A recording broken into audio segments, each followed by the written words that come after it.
on your country, on your state, on your county, and your community. Do you descend from money, poverty, outlaws, business folks, farmers, or just regular people? Do you have an ancestor that fought for American independence? Did an ancestor raise a rifle for the War of 1812? Did they wear blue or did they wear gray? What did your ancestors look like 100, 150 years ago? What amazing females are in your line, and what impact did they have on their families and their communities? Have your people been in America for almost 400 years? Or are they just a few generations from off the boat? What countries did your ancestors immigrate from? These are questions that almost everyone has, but so few have the answers.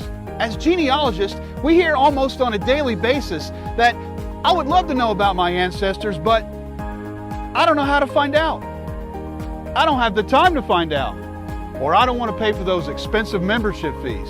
We can do it for you. Family Tree Nuts specialize in making family trees for our clients. We have packages big and small to meet most needs and budgets. We can chase one line or multiple lines of your family tree, a few generations, or sometimes hundreds of years. We provide you with detailed, professionally written reports that will be a family treasure forever. Our national team of genealogists have the experience and the networks to make the discoveries that you have always wondered about. Your ancestors are calling out, waiting for you to rediscover them and their stories. Let us help you make it happen.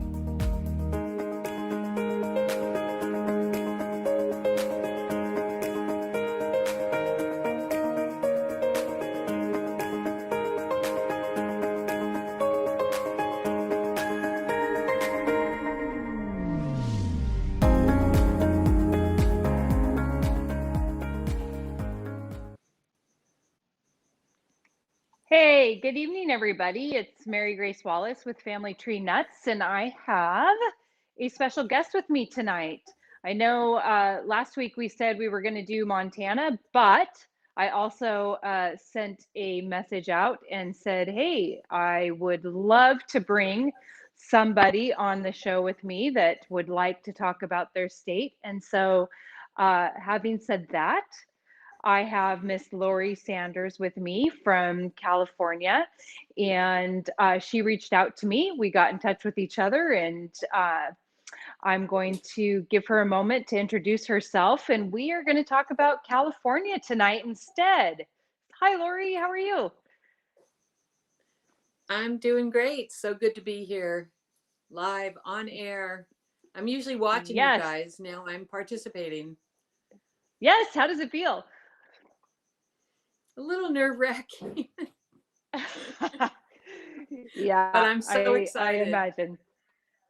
Well, I'm excited to have you on tonight, and we've spent a few days talking and getting to know each other, and I'm really excited for what you have to bring to us tonight, because I've been to California a few times and I enjoy the state, but gosh, I don't know everything that there is to know about California, and so I'm excited to learn, and I'm sure hey, we have Dawn with us. Hi, Dawn. Good to see you tonight, or good to talk to you tonight. And yeah, so Lori, tell us a little bit about yourself. What made you decide to? How did we connect? What happened here?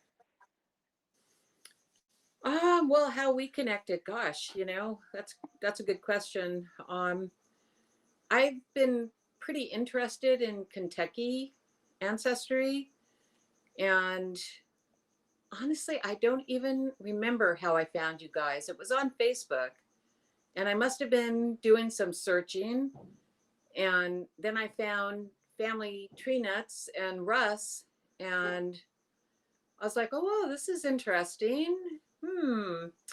And then I started finding it more. I think I subscribed. I know I did. And I hope you did. I did. Yeah. Yeah, now I'm one of the, top fan badges or whatever, but I just really enjoyed watching you guys and learning about history, because history is really one of the few subjects that has ever really interested me besides art. So yeah, way back from when I was just a little girl in school, history was the only subject that really grabbed my attention. And because I had a good history teacher, the only good teacher I had really that captured my attention, which wasn't an easy thing to do, but Makes a he made it difference come alive. sometimes. It does. Yeah, he made it come alive, and he like turned a light bulb on in my brain, and I was like, wow, this is actually, this is exciting, you know. I'm not going to say I became a history buff, but you know how you always have that good memory of a good teacher that taught you something that was, don't even remember his name. I just remember that I enjoyed it. And so, yeah, I kind of, I got into the Kentucky history because my ancestors on my dad's side are from Kentucky, all over basically, but Clay County, Leslie County, Perry County. And so several years back, I was working on a television show called Justified. Maybe some people have heard of it. It was an FX show to begin with, and now I think you can catch it on Amazon. But that got me thinking about, well, Justified is set in the back hills of Kentucky, Harlan. Okay. And I don't know, just got interested in Kentucky, and I'm like, I know my ancestors are from Kentucky, but I don't know much about them. So I remember one day I got sick, I got a cold, and I was home from work, and I'm like, I'm gonna join Ancestry, and you know, so I couldn't get out of it after that. I was so hooked. Just learning about it, just every day would be like fascinating. Wow, you're like, serious? This, my ancestors did this and that, and who are these people? And the family tree nuts is so wonderful. So you guys really drew me in with your Daniel Boone stories. Because Yes. my fourth great grandfather rode with Daniel Boone. He probably was about 17, I don't know, 18, right around there. And he and Daniel Boone rode together along with some settlers and hunters and things like that through the Cumberland Pass, and were attacked by Indians, and Wow. everybody scattered, you know, they just So scattered Lori, for the wind. you grew up in California, right? I did. I grew up in Los Angeles. Yeah. Born and Wow. raised in LA. Never seen Kentucky, never really. I've been to Hawaii, I've been to England, but really pretty much my whole life.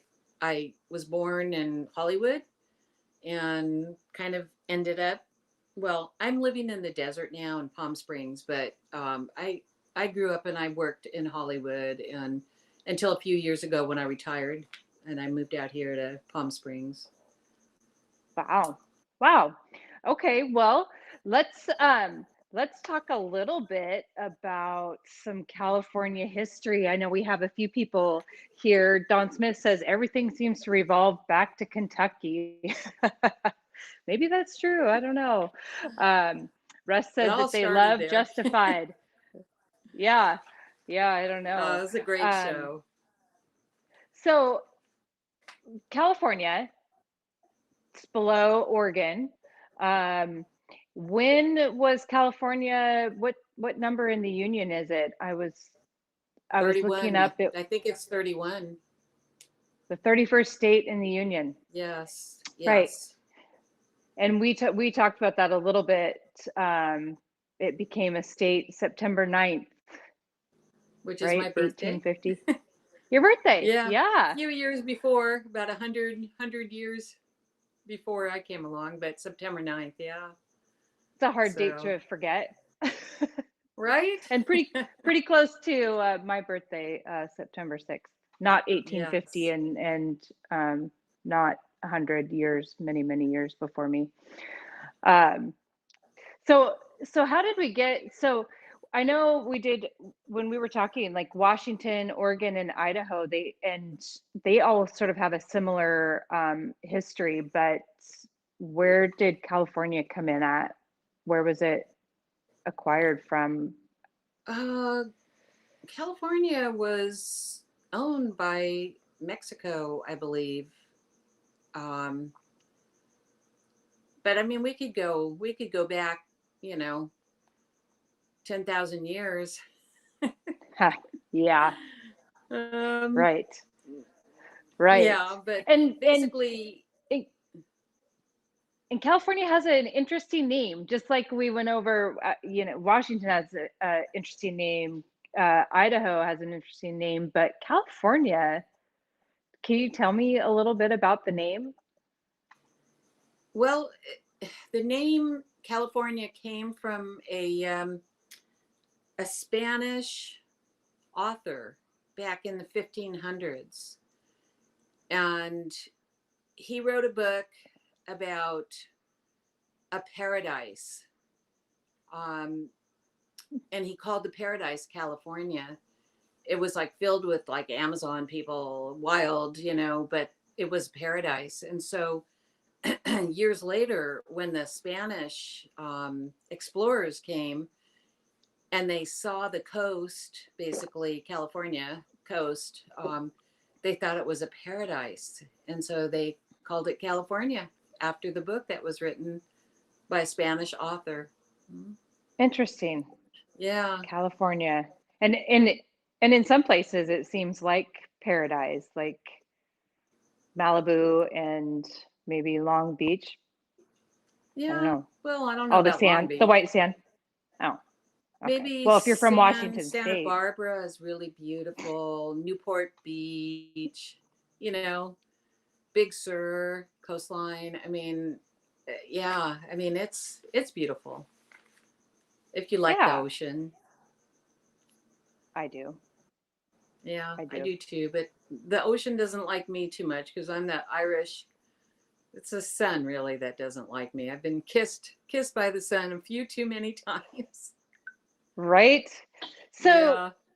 there's a lot of different things that brought people out to California, and a lot of our ancestors out to California. But one of the main things that brought people out was the gold rush. Yeah. In 1848, right there, and they came out by the Oregon Trail and the California Trail, which followed the Oregon Trail and the Mormon Trail. But when I talked to you, you told me, and it's such an interesting story that I had never heard before. And I know that I think everybody would love to hear this story about the gold rush and how it got started. So this is the story that I read, you guys. There was a gentleman by the name of Samuel Brannan, and he was originally from Maine, and he left Maine. I think he was probably a young man, like maybe 19, and went to New York. And he got involved in all kinds of things. He was very much an entrepreneur type of person.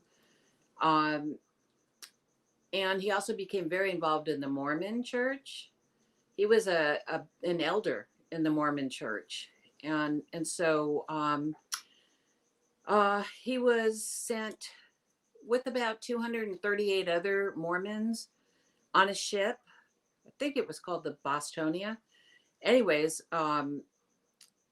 they were basically sent settlers, they wanted to build like a kingdom, the Mormon kingdom hall or whatever. Right, like the church. Right. Yes. In like San Francisco. So, but I think that that was probably like during their trip on the ocean. It was like a 6-month long trip. And by the time they got to San Francisco, the Mexican-American War was happening around 1849. 1846 to Somewhere around in 1848. there, Yeah. And so I think, whatever his plans were kind of messed up a little bit, but they settled anyways in San Francisco area. So that being said, Samuel got involved in opening up his own store, and he was such an entrepreneur type of person, and very smart, very just really savvy, intelligent guy, go-getter. And so he was down by Sutter's Mill, which was about 100 miles from San Francisco. And one day there was some digging for gold going on down there at that time. Anyways, he one of the foremen found some gold, and so Samuel, being the entrepreneur that he was, kind of saw some prospects there. So he actually gathered himself a little bottle of gold dust and went back to San Francisco. And the story goes, when he got to San Francisco, he took his hat off and he started waving it, going, gold, gold, gold. And, I found gold. And so within a very short amount of time, about 3/4 of the men that lived in San Francisco, and there wasn't a whole lot of people there, but I mean, it was most of the population, headed out towards Sutter's Mill and started digging for gold.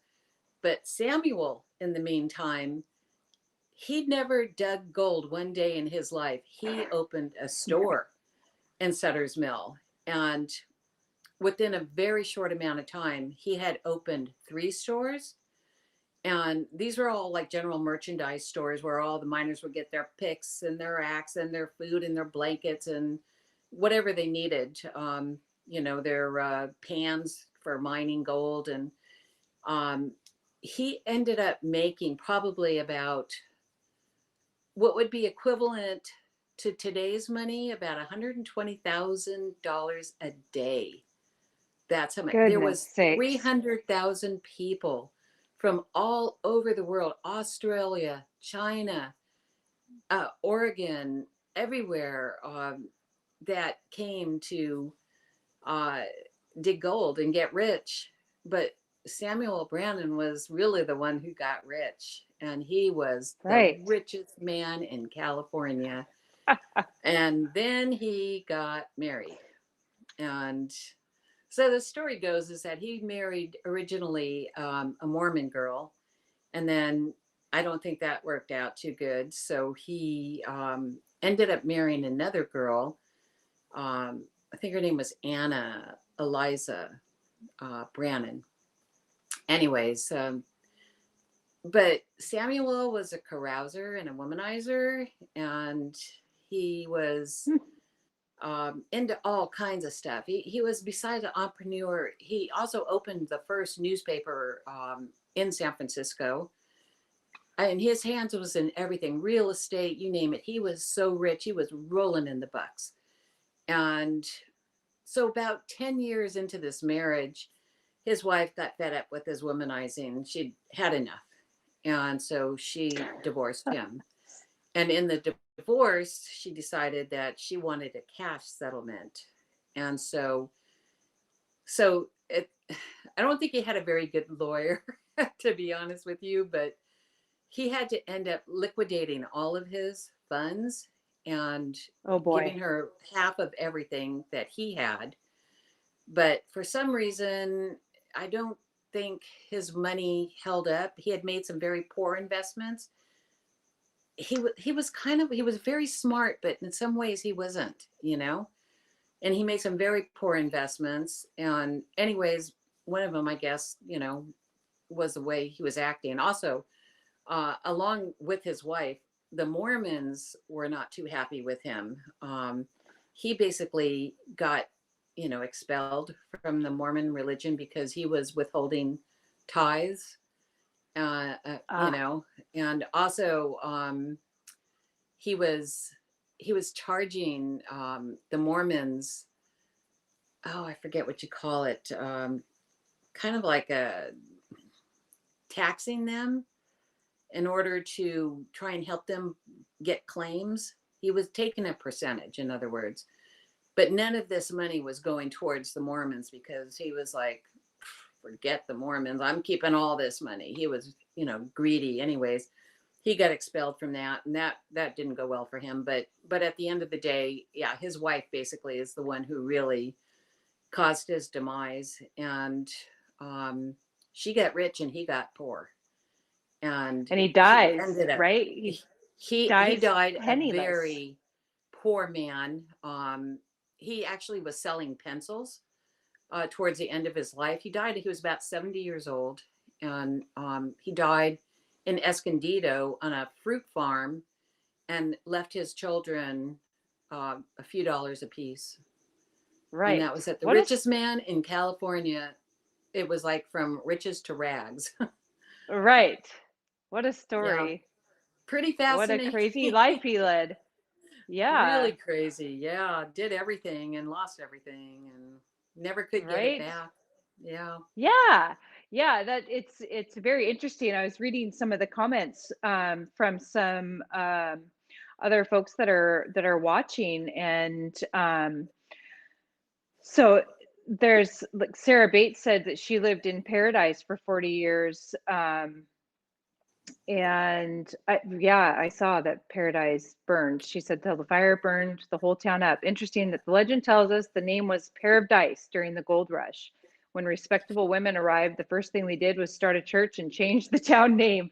We read about that a lot. When women come to town, they like to get rid of what happened, of the all the bad reputation that surrounds some of these places. And let's see, James W. Marshall was building a sawmill for Captain John Sutter, who discovered gold.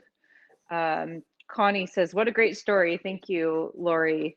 So yeah, there's all kinds of different stories around the gold rush, and you kind of hit on some of the people that were immigrating at that time, or that were coming in for the gold rush. Chinese, the Australians, people that were already settled in Oregon and Washington, and they were coming from Missouri, and they were taking the Oregon Trail and coming in. And and a lot of Mormons coming in as well.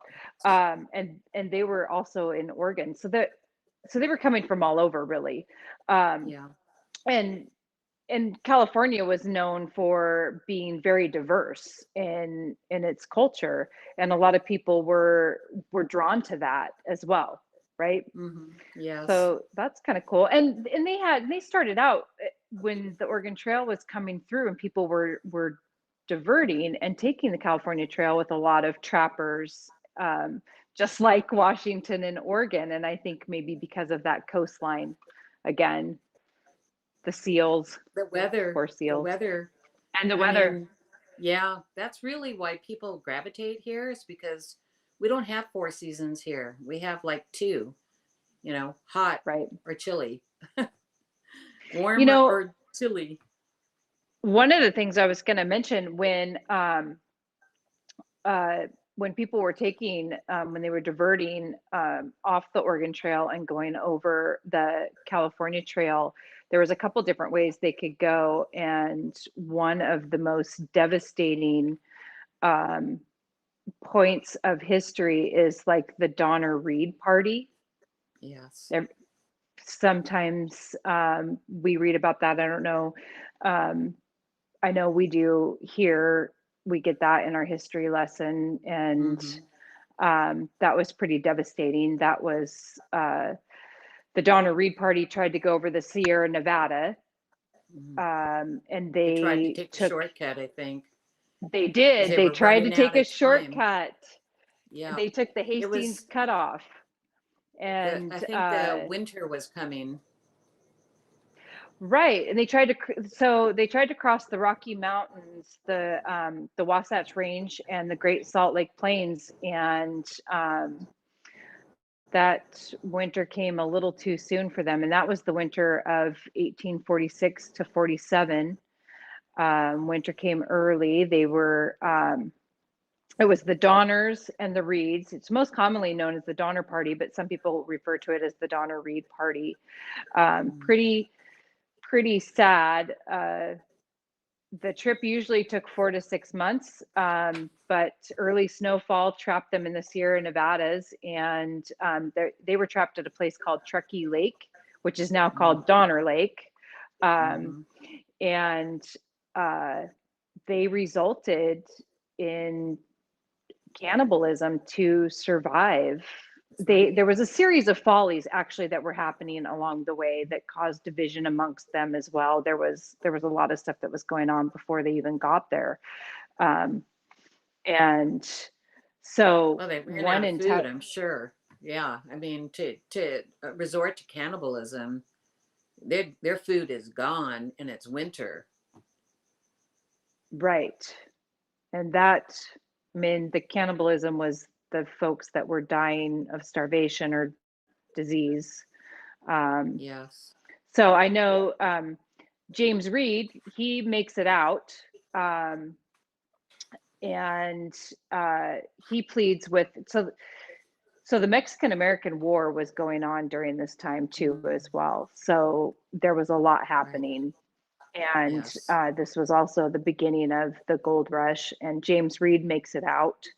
And he actually makes it out alive. And he goes to Colonel John Fremont, and he pleads with John Fremont to send some men up to rescue the Donner and the Reeds. And he's left his family. So imagine, he has no idea if his family's alive or not, or what's going on. And Colonel Fremont has no men. They're all fighting, but he pleads with them and says, I'll go fight. If you'll go save my family and the rest of everybody that's up there, I'll come and fight in the war for you. And eventually he convinces Fremont, and the first relief party heads up and makes it across the pass in February of 1847. And can you imagine when the Donners and the Reeds finally see somebody there to rescue them? My goodness, there ended up being 3 relief parties that came to get them all, and all in all, only, I think there was 84 of them to begin with, and only 47 ended up surviving out of all of them. A lot of orphaned kids. Yes. What a sad situation. So the Oregon Trail, the California Trail, the Mormon Trail, I mean, this was not easy for anybody, and not easy choices made along the way. And that was so 48 survived, I think, Yeah. is what I read too that when they came to rescue the Donner Party, there was one woman that poked her head out of the snow, and she said, "Are you here to rescue us, or is this heaven?" She didn't know. Can you imagine the relief? Yeah. Right? She had poked her head out of the snow. I mean, I can't stand being cold. This gives me the shivers just thinking about it.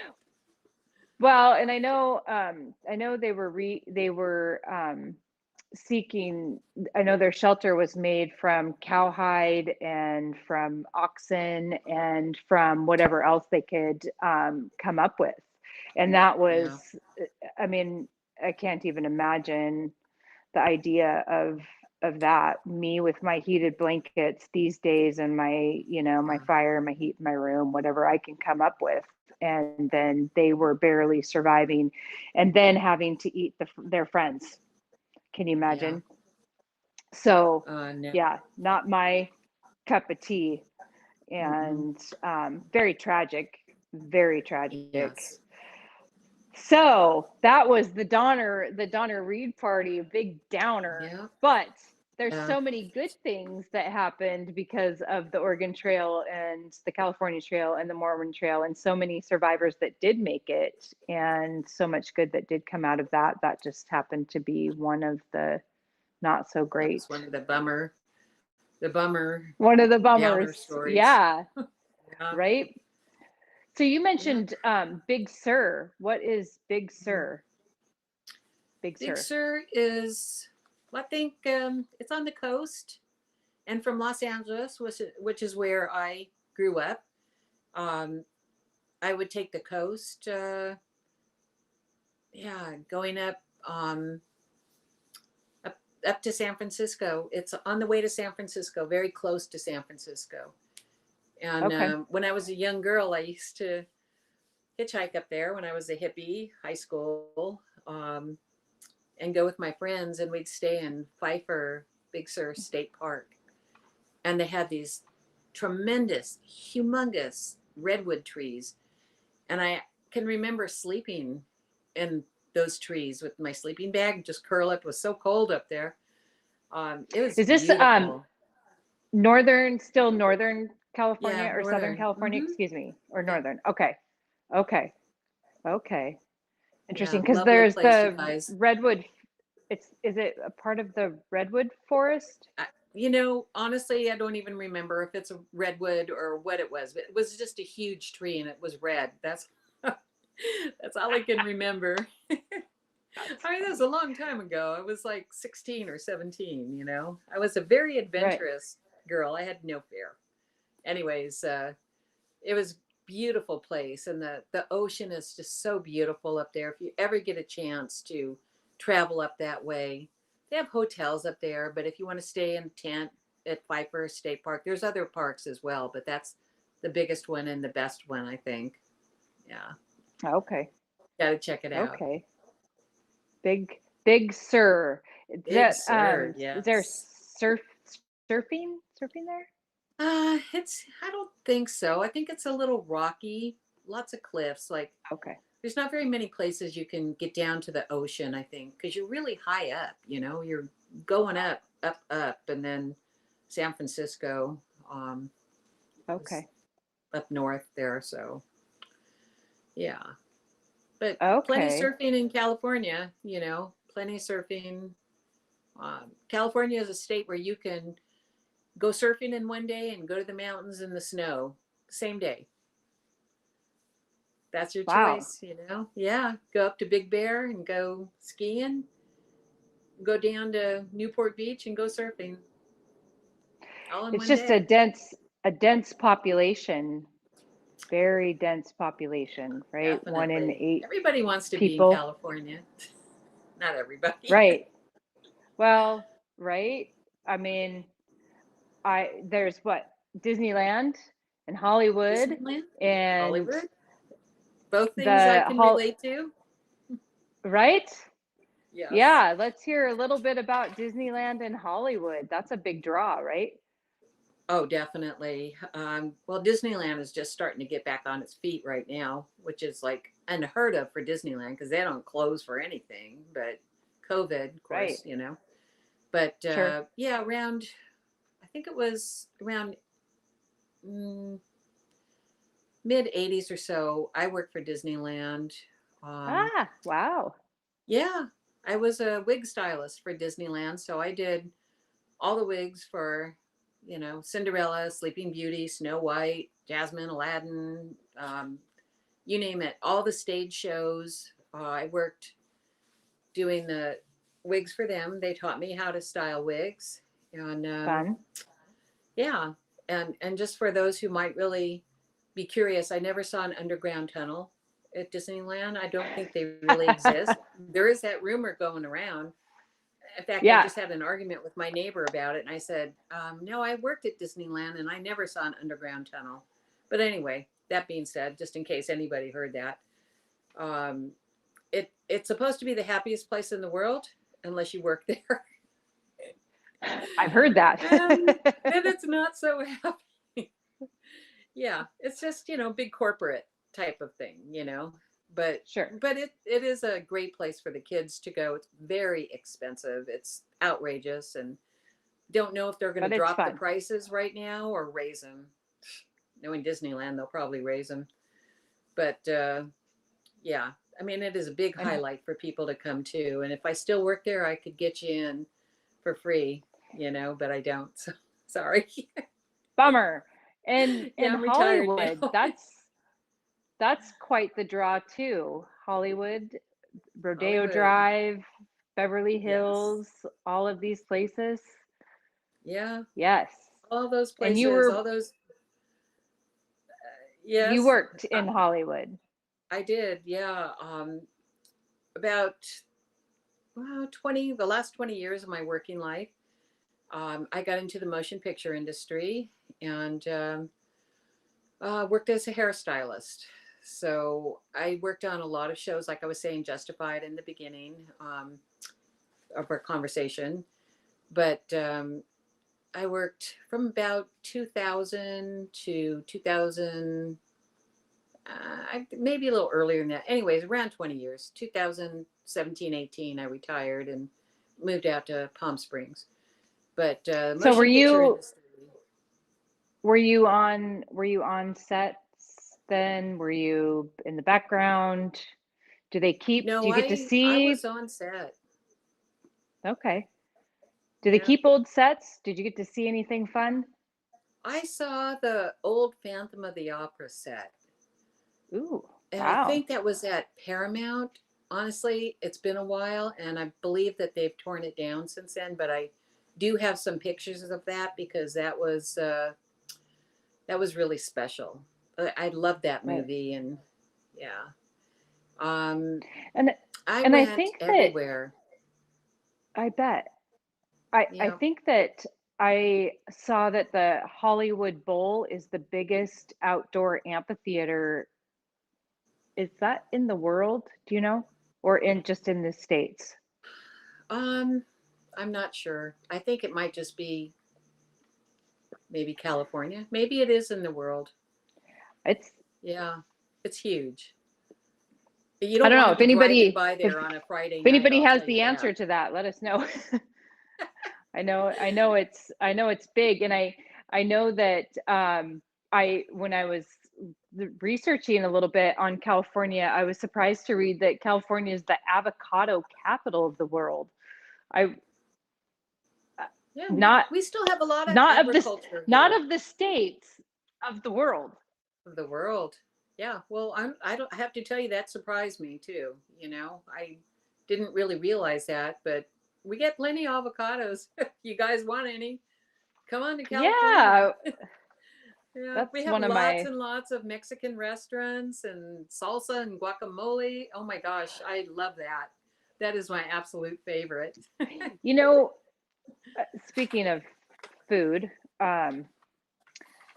it has a very diverse culture for food and around in LA too, because you have like Chinatown and Oh don't yeah. you have like Koreatown? Aren't there a lot of different, Yeah. Chinatown or is is that in the San biggest Francisco? one. No, well, probably, but we do have one in LA, Chinatown. Um, I Okay. actually was there a few years back, and they were putting up a statue of Bruce Lee in Chinatown, which I You was like Bruce so Lee? honored to be there when that happened because Bruce Lee was like, amazing kung fu. Yes, he is. Yeah.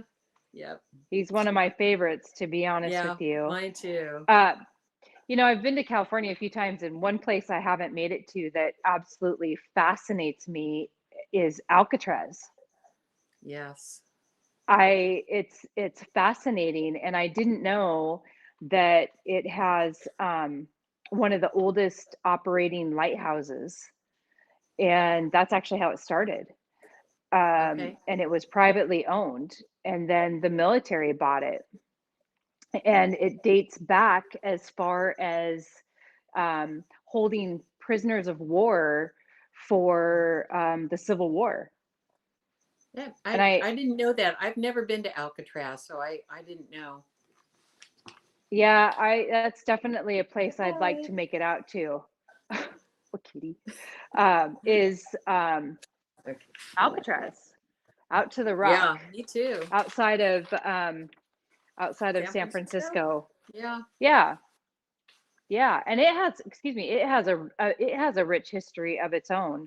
Hmm. Um, it was used for military purposes in the 1850s. It held once the military was done with it, it was bought by the feds and used as a federal prison, which I think is more familiar for everybody, and held all of the more notorious bank robbers and murderers, and people that were trying to escape.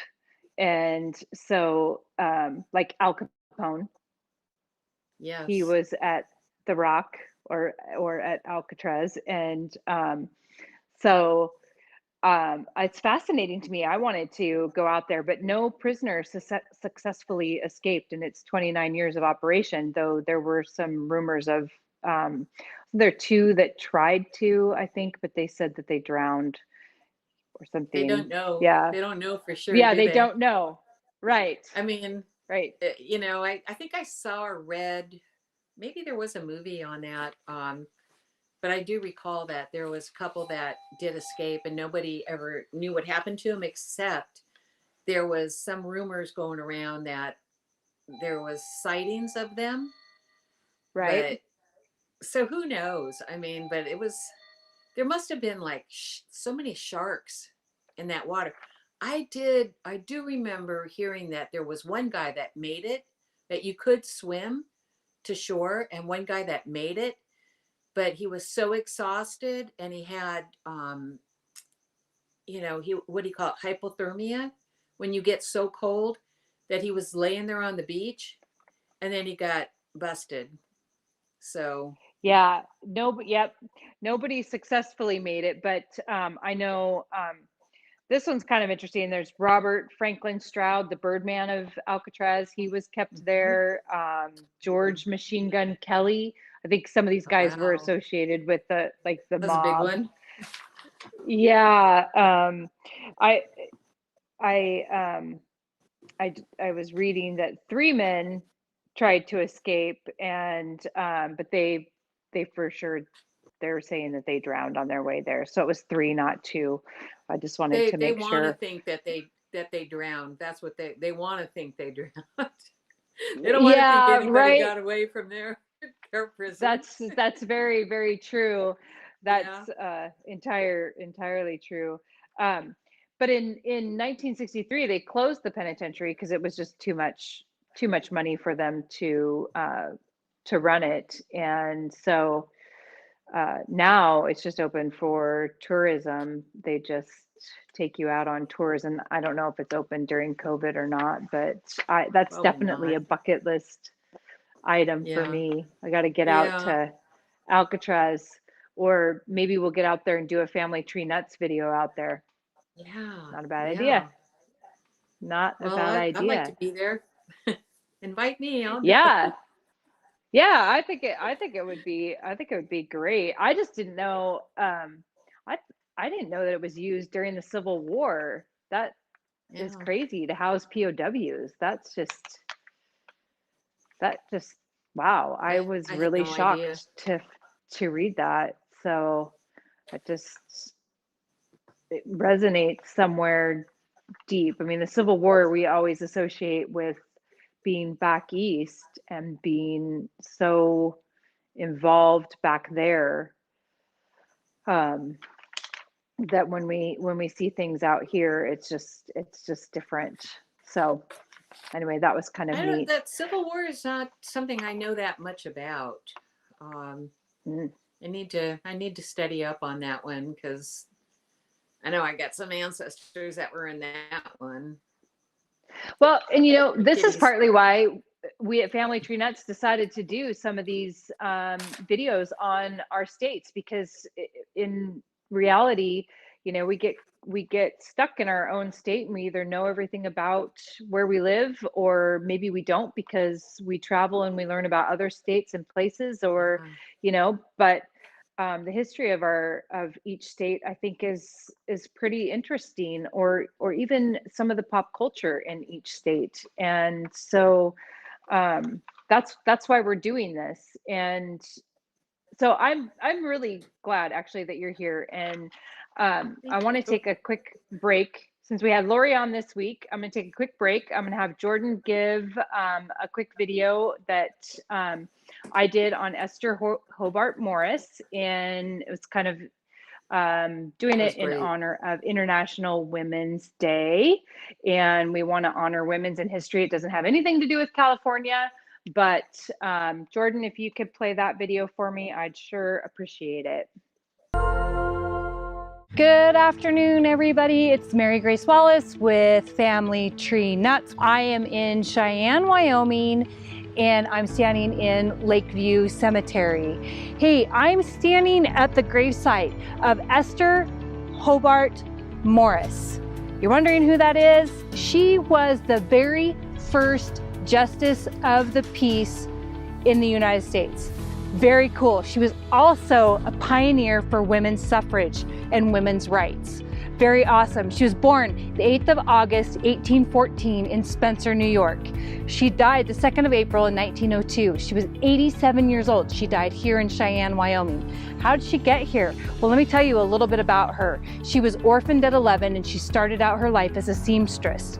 She started her own millinery business, which is hat making for women. She married quite young, but she was widowed 3 years later and made her way out with her infant son to Illinois. When she was in Illinois, she married a merchant. When she was in Illinois, her husband and her, by that time she had 3 kids. Her husband headed out here to the Wyoming territory, and eventually her entire family followed out here. Let me tell you a little bit about Esther's ideas. She believed in women's rights. She was a forward thinker. She wanted to grant female teachers the same pay as male teachers. Sounds fair, right?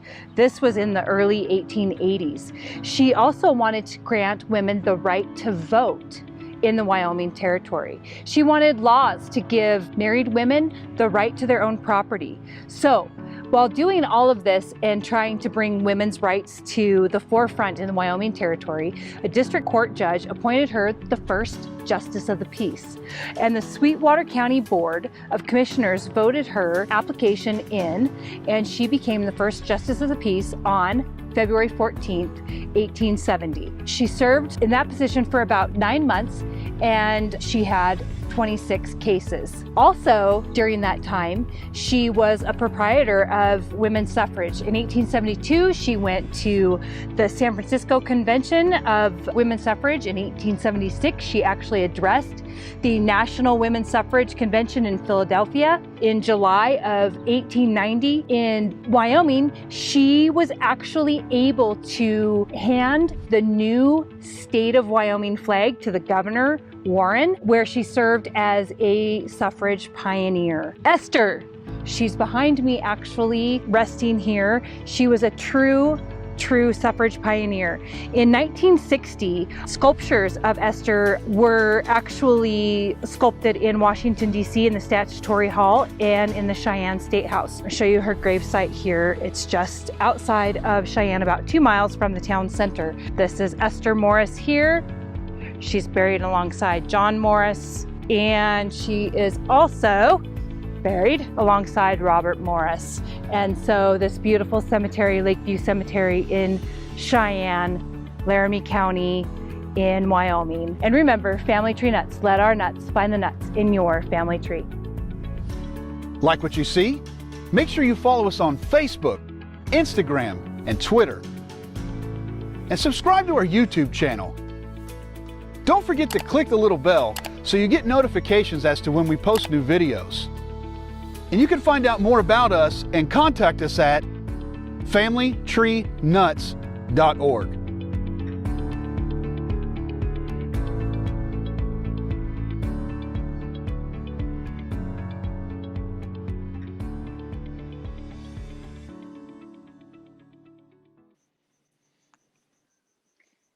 Hey, thanks for hanging with us, guys. So that was Esther Hobart Morris. She doesn't have anything really to do with California, but when I'm out and about, I like to find women that are forward in history and doing different things for us. So, and so I have Lori on this week. Figured that would be a good video to show. And so, Lori, more about California.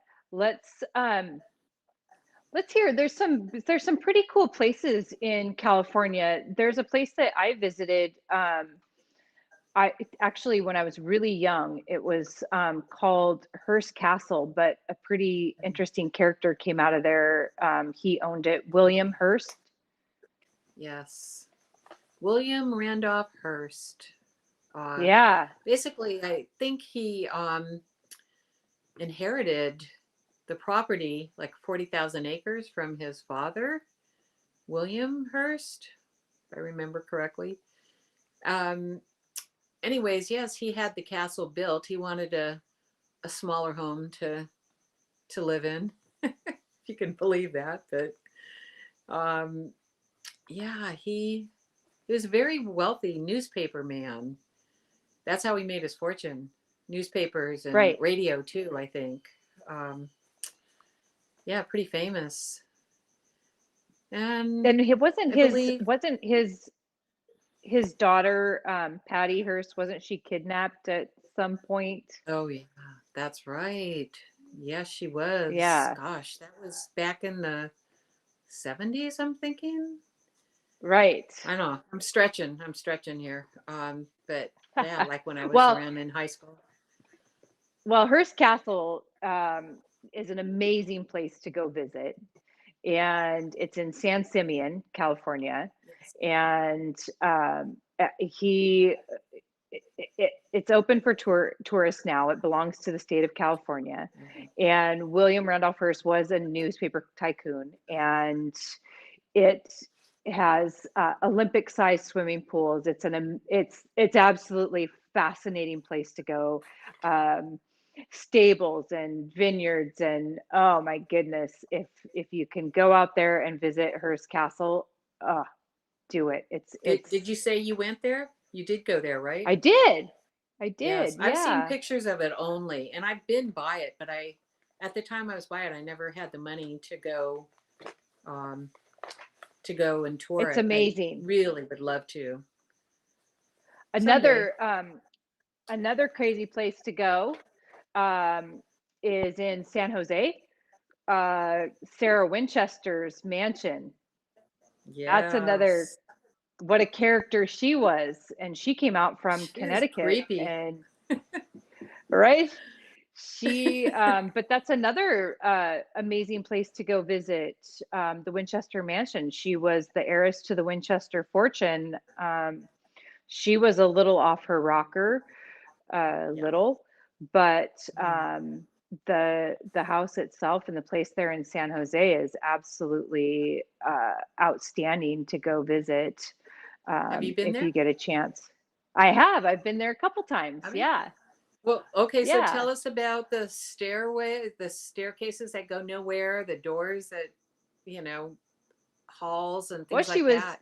She was very superstitious because she married, her husband was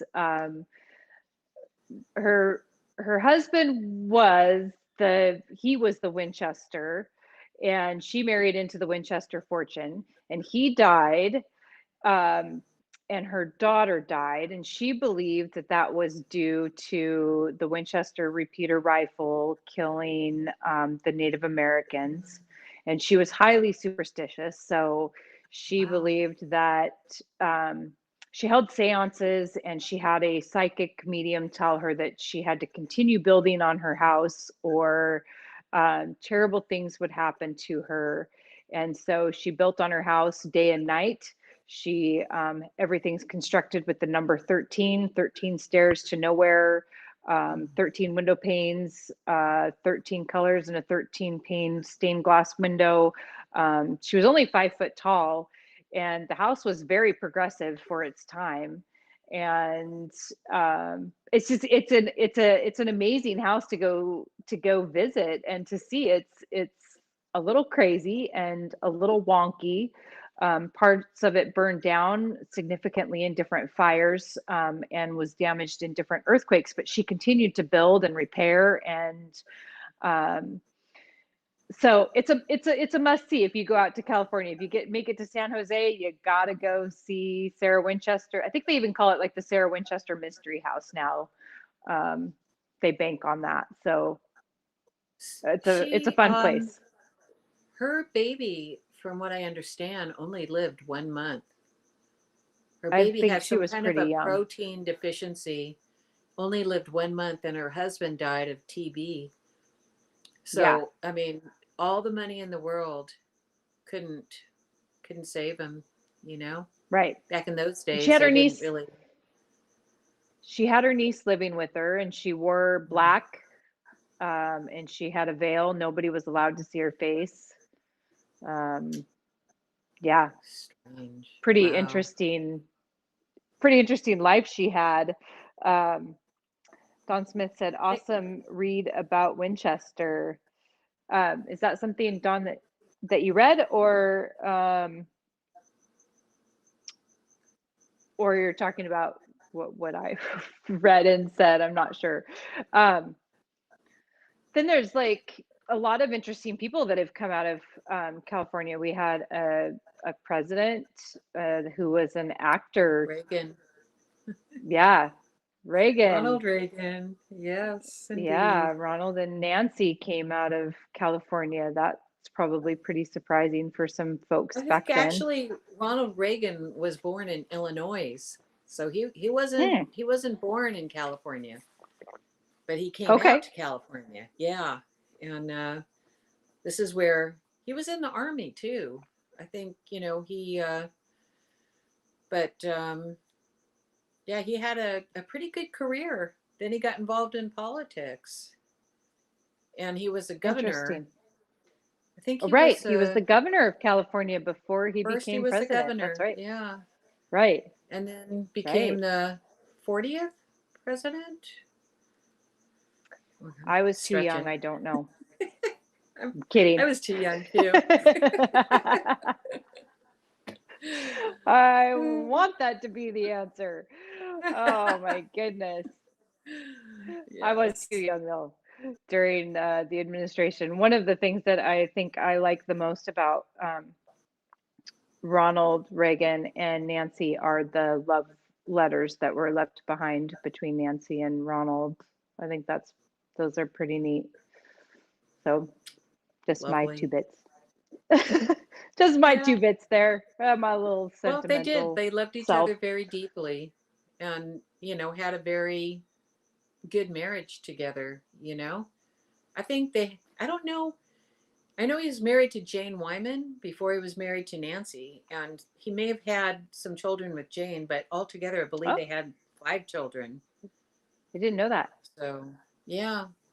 Oh, yeah. Speaking of love, was Marilyn Monroe was big in Hollywood, but she wasn't from California, was she? I think she was actually. Yeah. I Oh, think I honestly, I can't tell you for sure. She was born in California, but there was in Hollywood, I spent several years in a home for children / orphanage back in the late 50s. And my mom was having some issues. Anyways, I heard that Marilyn Monroe lived in this orphanage called Holly Grove in Hollywood. And wow. yeah, she had a troubled childhood. She really, I don't know a lot about her, but she had a troubled life. Yeah. I mean, for all the Yeah, I success knew she she had a had, troubled. I I knew she think had a she may have troubled come life. from an alcoholic mother, perhaps. Parents split up or something like that, kind of like my life story. Okay. But Oh, yeah, you don't end up in a home for children for no reason. right, right. Yeah. Yeah, yeah. She was really a big hit in Hollywood for Yeah, she such a long was. time, and yeah, but She was a sad talented. story. She was Yeah, very talented. She just was so insecure.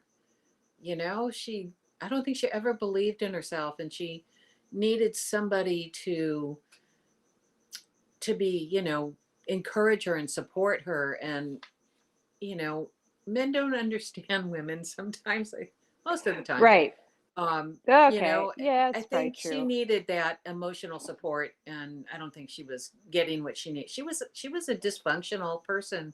She just happened to be really beautiful and sexy and glamorous, and she had all that Right. Hollywood stuff going on for her, but tragic, tragic story. Another one. Right. In Hollywood is such a big, big draw for people to come out to, but I'm gonna burst a bubble here. Last time I was there, it was really kind of creepy and scary. Like on the Walk of Fame or the Hollywood Walk of Mm-hmm. Stars and whatnot, it was kind of weird. Like there was a lot of different people there. It wasn't like it was before. I've been there a few times, Yeah, and a lot of I grew up right home. there. I, Yeah. I grew up in Hollywood. Just I used to sell the free press on Hollywood Boulevard when I was a kid. So has That it was wild. changed for the worse or Oh, I'm sure. yeah? I haven't been there for quite a while, you guys. But I think it's pretty much a lot of stores have shut down, and now with COVID, it's probably a ghost town. Just like pretty much every place. But um, the Groman's Chinese was a big draw for people in Hollywood. That's where everybody has their handprints and their footprints in the cement. Have you been there for Okay. that? Yeah, I've Yeah. been to Yep. I've been there. You got to go get your picture taken with Marilyn Monroe's handprints or some famous actor, and then you walk the streets and there's all the stars' names on the streets. And yeah, I mean, you got to go to Hollywood. I used to live right across from the Hollywood sign, that big Hollywood sign. When I was young, I think I was probably about 17 or 18, had my first apartment. But, you don't think much about it. Since I grew up there, it wasn't, but for other people, they can't wait to see it. Big draw. Yeah, it is. It is a big draw. Mhm. And so, Lori, what else would you want us to know about California? Like what? Well, I mean, it's a sunshine state. Come on out. If you don't like the snow, you got to come and visit us. Where I live in Palm Springs, a lot of people that live in cold places, like my neighbor lives in Fargo. His girlfriend lives in Minnesota. We have neighbors from Canada. People come where I live and buy a little tiny house. I live in a little tiny house, 400 square feet, which I absolutely love. Me and my cat, that's all we need. And Right? but it's it's here in the desert. It's really hot. The people that can afford to go back home, for the summers and just come out here for the mild winters. So, but it's I love it. It's home for me. It's got everything you could want and then some. The museums out here are fantastic. A couple years back, I went to the I think it was a science museum and saw the Endeavor. The Endeavor was Oh, that okay. the spaceship that Yep. they sent Right. out. And so, yeah, I went with a friend of mine and we went and saw that. And that was absolutely fascinating because that's history and I love history. Um, we actually had a tour guide come up and talk to us and tell us about the Endeavor, which you got to have a tour guide. I mean, that's the only way to go. How else are you going Right. to know what, that these shingles that created the spaceship were made in, I think in Inglewood, and they were like as thin as a potato chip. And she came Oh, up wow. and she showed us, she held out her hand and she had one of these in her hand. And I mean, it's just fascinating. And then we saw a display on, I think it was Pompeii, where the volcano exploded. That was going on right next door to the Science Museum. And I can remember standing there with this huge screen and they were, telling us about, the volcano and what the people were doing. And, you know, so me and my friend SJ are standing there in the middle of this room with these screens, huge screens. And all of a sudden, the volcano goes off, you know, but they use this blast of wind and it just blew your hair back. And you really felt Wow. like you were in the middle of this volcano. This, oh my gosh, it was so scary and exciting. And I just didn't expect that, you know, it kind of just you know what you blew just me away. you know what you just reminded me of? One of my favorite places to go is the Brea Tar Pits. Yes, absolutely. Got to go and see the old dinosaur bones. Yeah, They're they're so still there. cool. Yeah, Yeah, I was just there big 2 draw. summers ago. Not yeah, not this last summer, but the summer before, the La Brea Tar Pits, and that's amazing. It is. Downtown Been there a long time. LA, Yeah. tar pits, dinosaur Mhm. bones, uh saber-toothed tiger bone. I mean, all Yes. kinds of equus. There's all kinds of stuff there. It's amazing. I I have never seen something like that. I don't know if anybody else has ever been to the La Brea Tar Pits, but it's I've been absolutely there. Yeah. fascinating. Yeah, and it's right in downtown LA. One of the places that I grew up going to quite a bit was the Griffith Park Observatory. Ah, Have you yes, been up and it's there? right by the Hollywood sign. Yes, it is. Yeah. You can go up there and get a Yep, telescope and, you know, or you can go in. I mean, it's just amazing. They have all kinds of science stuff, you know, the stars and whatever. that's a wonderful place. Yeah, they teach you And a it's lot and up it's there one too. of Griffith Park Observatory is one of 3 observatories that is like that, and it's one of 2 places on the West Coast that has a telescope like that, um, with the lens like that. Yeah, yeah, Oh, amazing. another really great Absolutely. place I went to, Getty Museum. Have you been? No. Okay. Getty Museum was amazing. They had, I think it was from Atlantis, but all these like statues and all these things they pulled out of the water that was like a zillion years old. It was, I just, oh my gosh, I just loved it. It was fascinating. I don't And know. where I is just that love in museums. LA? Yeah. The Getty Museum Okay. is kind of between Santa Monica and LA. Yeah. Okay. It's a must see, really, Okay. if you come out, because they always have really great exhibits going on there. And they have a really nice little cafe so you can sit there and have lunch. Or they did. Hopefully, everything is opening back up soon because we're doing really good out here now. So Right. get back to normal. Pray. Oh, yeah, I think most of us want to get back to normal. Um, yeah, Dawn's mentioning wine and wine country Yeah, up north. Yeah, the definitely. vineyards are Temecula. amazing. If you I, drive Highway 101 down yes. through Washington and Oregon and hit California, I did that not last summer, but the summer before, and the vineyards are outstanding. There's so many of them. Uh, I don't even know how many vineyards are in California, but a lot. Numerous. Numerous. Yeah. And wineries. Yes.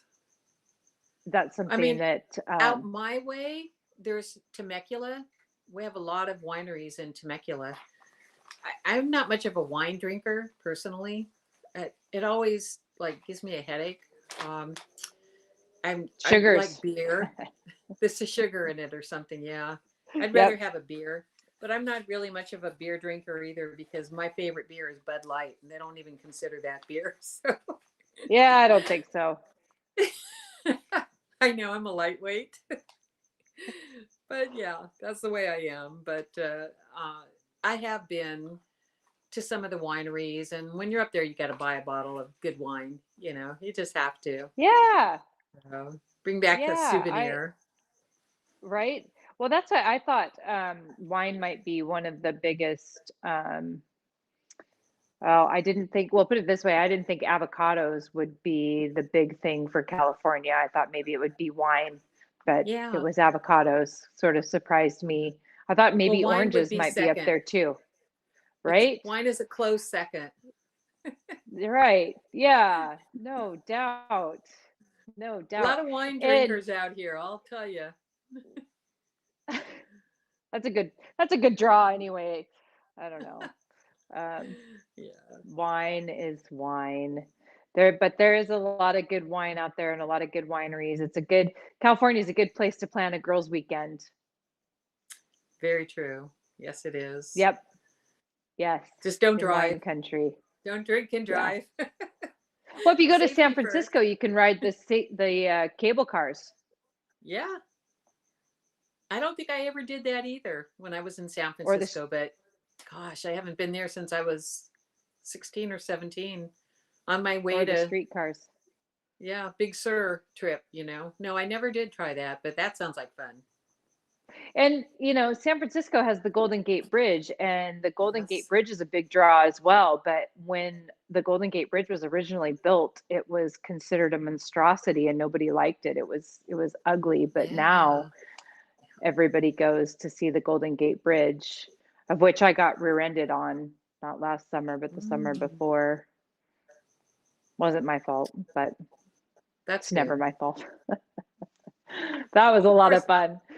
So, so you guys, this has been a lot of fun, Lori. I hope you've had fun. I've really I did. enjoyed talking with you about California. I hope everybody else has had fun. I've learned a lot, and I've really Me enjoyed too. having you. So next week, I think I have a few guest options. So I think I'm going to leave it in the air. And if anybody else would like to be a guest, just let me know, because this is a lot of fun. I'm learning a lot from you, and I want to continue to do this. So so right now, I'm not going to announce my state for next week, but I'll be back on Wednesday. I will most likely have a guest again. And I'm looking forward to whatever our state might be. And so with that, I hope everybody enjoyed California. And Lori, do you want to help me take Family do. Tree Nuts out of here? You do? Yay. Yes. All right. We'll do it. Hey, you guys, Okay. thanks for joining us tonight. We'll see you next Wednesday. This is Lori Sanders and Mary Grace Wallace. And remember, Family Tree Family Nuts. Tree Nuts. Let our nuts find the nuts in your family tree. Excellent. Thank you very much. Bye. Bye, everybody. So you've built your family tree and made a ton of amazing discoveries. What a fulfilling experience it is to breathe life back into them. But what are you going to do with all the information that you found? Are you going to let it sit on some computer or some website? Maybe hand off stacks of papers and binders that you have to some relative that may be interested, but maybe not be able to make heads or tails of the research that you've done. Let us help honor your ancestors in video. At Family Tree Nuts, we make videos with you at the location of relevance to your ancestors, such as their gravesite, their homes, land, or other location pertaining to them. You tell their story in your words, documenting them forever. The professionally produced videos are published on our YouTube page, where they are easily shared with your family members. The videos are also searchable and will be able to be seen for centuries by your descendants. Imagine being able to see a video of one of your ancestors. Well, your descendants are going to be able to do just that. And we have tons of examples that we can share with you. These videos are fun to make, and we can make many of them in just a single day. Don't let those amazing discoveries that you found slip back away into the darkness. Let us help you honor them by, in a sense, keeping them alive forever. Contact us for details.